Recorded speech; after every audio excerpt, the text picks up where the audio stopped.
अस्सलाम वालेकुम नाज़रीन आज इमरान ख़ान ने अडयाला जेल से जो काज़ी फ़ाइज़ ईसा साहब के नाम एक अहम पैगाम भेजा वो क्या था वो आपको बताएंगे। और दूसरी जानिब चीफ़ जस्टिस साहब और जो एडवोकेट लतीफ़ खोसा साहब हैं इनके दरमियान जो तबादला ख्याल हुआ जुमलों का सुप्रीम कोर्ट में लेवल प्लेइंग फील्ड की दरख्वास्त में वो क्या था वो भी आपको बताएंगे। जस्टिस मुसर्रत हिलाली साहिबा के रिमार्क्स पर काफ़ी तनकीद हुई है, वो क्या रिमार्क्स है वो भी बताएंगे आपको। नाज़रीन इमरान ख़ान के केसेस से और भी जो आज बाकी डिटेल्स थी आज की वो भी आपके साथ इसी वीडियो में शेयर करेंगे। नाज़रीन मेरा नाम मोहम्मद उमर फ़ारूक है, आप हमारा फेसबुक पेज और यूट्यूब चैनल देख रहे हैं उमर राजपूत। नाज़रीन आज जो इमरान ख़ान ने काज़ी फ़ाइज़ ईसा साहब को मुख़ातब करते हुए उनका कहना था कि कुरान पाक के 5वें पारे की 8वीं आयत पढ़ लो कि दुश्मन नफ़रत ना करो कि तुम इंसाफ़ ना कर सको।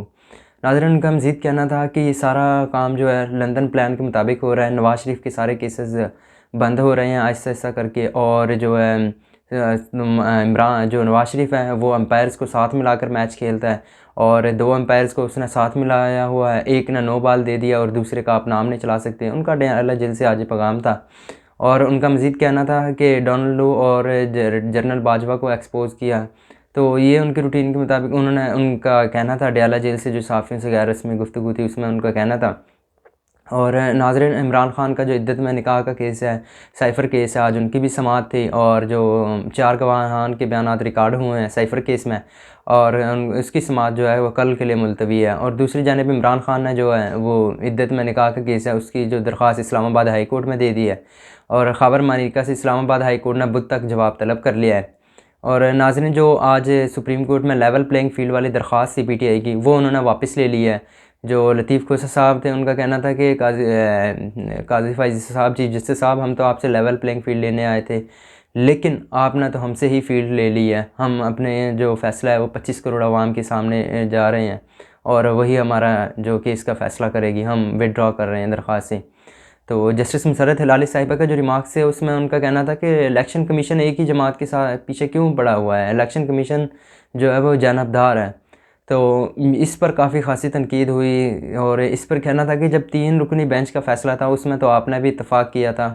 ठीक है, इर्रेगुलरिटीज़ हुई थी, किसी भी जमात में होती हैं जो है। तो आज इस जो एएनपी की दरख्वास्त थी उस पर भी जो है बोले थे एडवोकेट जो है लतीफ़ खोसा साहब, उनका कहना था कि उनको तो जुर्माना करके जो उनसे जो इंतखाबी निशान था उनको वापस दे दिया गया था। तो चीफ़ जस्टिस साहब ने कहा कि हमें भी कल मालूम हुआ, लेकिन वो उनके जो इलेक्शन थे वो आइन के मुताबिक थे, सॉरी आइन की अभी उनकी तारीख़ पड़ी थी, उनके पार्टी आइन के मुताबिक जो उनकी तारीख़ पड़ी थी, इसलिए जो है इलेक्शन कमीशन ने उनको वो वापस कर दिया उनका इंतखाबी निशान।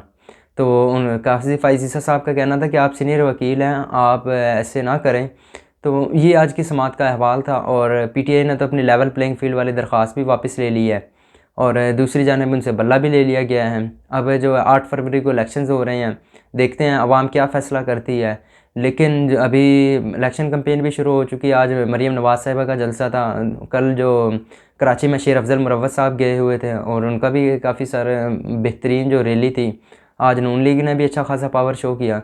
तो ये अब इलेक्शन कैंपेन शुरू हो चुकी है। अब अगला जो हम लाहा अमल होगा ना जो आज़ाद उम्मीदवारों के साथ, वो मैं मुकम्मल तफसीलात के साथ आपको कल एक पूरी वीडियो बना के उसमें बताऊंगा कि ये आगे होना क्या है। जो आज़ाद उम्मीदवार हैं उनके साथ किया क्या जाएगा, जो आज़ाद उम्मीदवार हैं ये क्या सारा प्लान है, अपने तज़िये के मुताबिक ये आपको टोटल डिटेल शेयर करेंगे कि आगे होगा क्या और करना क्या है इन्होंने।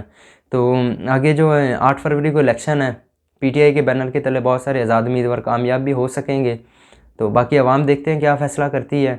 तो जो उनके साथ होगा क्या प्लान है, ये सब चीज़ें हम आपको अगले जो नेक्स्ट वीडियो बना रहे हैं ना उसमें मुकम्मल डिटेल के साथ आपको सारे वीडियो में जो है ना सारे जो ये तमाम जो हो चुका है अभी तक जितनी चीज़ें हैं वो सब उसी में शेयर करेंगे।